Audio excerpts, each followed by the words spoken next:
Bonjour mesdames, bienvenue aux méditations quotidiennes au féminin. Aujourd'hui, rassurez-vous, c'est moi.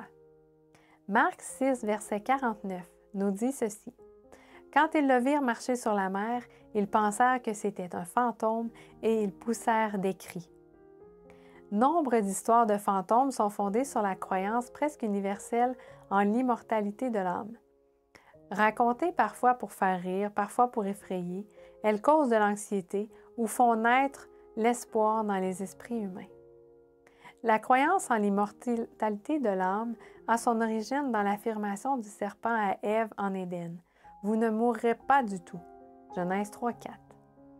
Dès lors, au fur et à mesure que la terre se peuplait, l'être humain a inventé des divinités en qui nourrir cette croyance, mettre leur confiance et atténuer leur crainte. Satan a créé un faux système d'adoration destiné à satisfaire le besoin de protection de l'être humain. Son succès a été tel que Dieu dut nous ordonner de nous écarter de ce genre de croyances toujours plus populaires. C'est pourquoi jusqu'à nos jours nous parvient la triste remontrance. Est-ce parce qu'il n'y a point de Dieu en Israël que vous allez consulter Baal-Zébul, un dieu d'Écron? 2 Rois 1, verset 3. Ayant grandi dans un foyer chrétien, je ne peux pas admettre qu'il existe des âmes errantes dans un univers parallèle. Les anges accomplissent des miracles, mais nous ne trouvons dans la Bible aucune preuve de personnes restées après la mort en contact avec des vivants. Je trouve étrange la réaction des disciples qui, ayant vécu avec leur maître depuis quelque temps, abritaient encore parmi leurs croyances des bribes d'idolâtrie ou de superstition.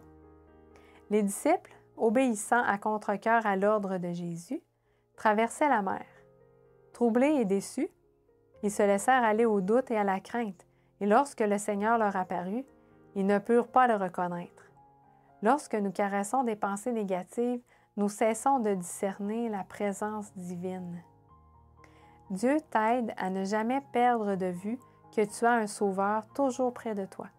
Il est un Dieu réel, le seul qui puisse te sauver.